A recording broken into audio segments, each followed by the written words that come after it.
Every single day, forces you've never heard of are moving your money. The Fed, AI, geopolitics, currency wars. Most people only see the headlines, but they never understand the signal beneath the noise. That's what MacroSignal is for. Welcome to this explainer, where we're going to decode the hidden macroeconomic forces shaping the markets. Today, we're zeroing in on the absolute biggest mystery in the current AI boom. Why isn't this massive technological shift showing up in our economic scorecards? In 1987, Nobel Prize-winning economist Robert Solow said something that honestly still haunts economists today.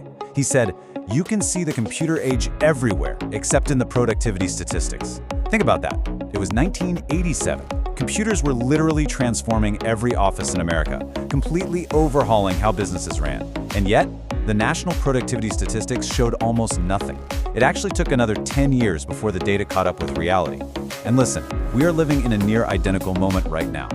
We're staring down roughly $600 billion in AI investment by 2026. We've already got AI tools in 35% of US workplaces. It's everywhere. And yet, if you look at aggregate productivity statistics, they're completely muted. It's a total disconnect. So, what exactly is happening here? If AI is everywhere, where is the economic growth? And more importantly for us, what does this mean for the economy and your investments? Let's figure it out. Section 1. Massive investment, high adoption. To really grasp this paradox, we have to start with the sheer scale of the current build-out. We're witnessing an industrial expansion that rivals literally anything in modern history. Corporate AI investment globally hit an unbelievable $581.69 billion in recent tracking. That is an astounding 129.9% increase from just the year prior. We're not talking about a simple software upgrade here. Corporations are essentially betting the farm on this single technological vector. And this isn't some isolated Silicon Valley trend either. It is a massive cross-border financial phenomenon. Private capital is just pouring into foundational AI infrastructure, next-gen semiconductors, and massive training models. From Silicon Valley to Shenzhen, organizations are basically emptying their pockets to secure their AI capabilities. For them, this isn't an IT expense, it's a core survival strategy for the rapidly shifting landscape of the next decade. And all that aggressive spending, it's driving insanely fast adoption. Generative AI reached a 53% population-level adoption rate globally in just 3 years.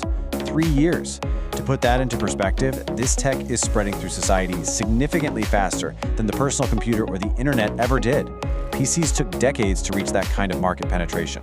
Generative AI did it in a blink, making it deeply embedded in how millions of us actually work today. Section 2. The micro-productivity boom. Now, while the big macro data is flat, if we zoom into the individual worker, the micro level, the evidence is actually incredible. AI is absolutely saving time and boosting output across the board. For software developers, rigorous trials using tools like GitHub Copilot show coders finishing complex tasks in almost half the time. Over in the job market, candidates using algorithmic writing assistants on their resumes are seeing an 8% higher hiring rate. And in healthcare, doctors are using tools like ChatGPT to power through medical documentation, severely slashing administrative burnout. So the micro-productivity boom, it's 100% real. Individuals are doing way more, and they're doing it faster. Which brings us to our next major question in Section 3. Where is the GDP? Okay, so if you and I are working so much more efficiently, why are these individual gains completely invisible on a national scale? Well, here is the twist. Global productivity growth, which has basically been the engine of GDP for the last 30 years, actually slowed down globally from 2012 to 2022. We've been dragged down by massive long-term structural headwinds, rapidly aging populations, fractured supply chains, and a shrinking workforce. The global economy was actually hitting the brakes right as AI showed up. So right now, those heavy headwinds are masking the new technological gains. You can see this perfectly in the US labor data. When we track labor productivity for non-farm workers, the picture is stubbornly boring. Despite the massive ChatGPT explosion, despite the 53% adoption, and despite the hundreds of billions in corporate spending, aggregate output per hour is just chugging along its historical trend line. There's no crazy hockey stick growth, no massive vertical spike that you'd expect from a revolution. It's basically flatlined. So why the disconnect? It all comes down to a foundational economic concept known as general-purpose technologies, or GPTs. Transformative innovations, whether that's the electric dynamo in the 1800s, computers in the 80s, or now AI, they simply don't create instant economic booms. They require massive structural shifts. You have to reorganize legacy workflows, retrain your entire staff, and invest heavily in what economists call complementary capital.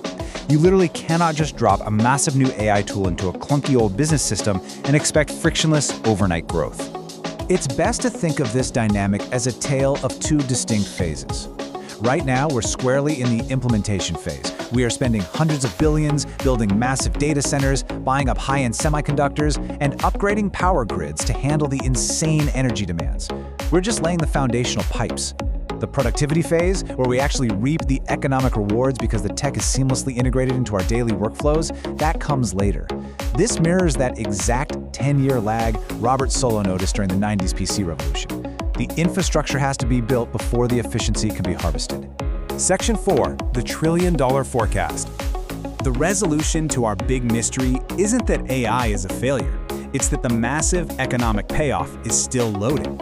Just look at Goldman Sachs' latest macroeconomic projections.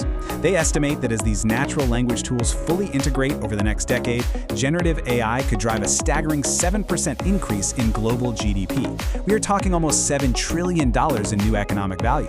They're forecasting this could lift global productivity growth by 1.5 percentage points over 10 years. That represents one of the most significant economic catalysts in modern history. McKinsey's scenario analysis echoes this exact potential, projecting an annual productivity boost of up to 3.4% globally by 2040. But, and this is a massive but, there is a highly specific condition to all of this. This phenomenal macro growth only happens if labor hours can be redeployed effectively. The macroeconomic math here is brutal. You only get the economic boom if the workers whose routine tasks get automated are successfully reintegrated into the economy doing new, higher-value work. If they just sit idle, GDP goes nowhere. The entire thesis hinges on labor mobility.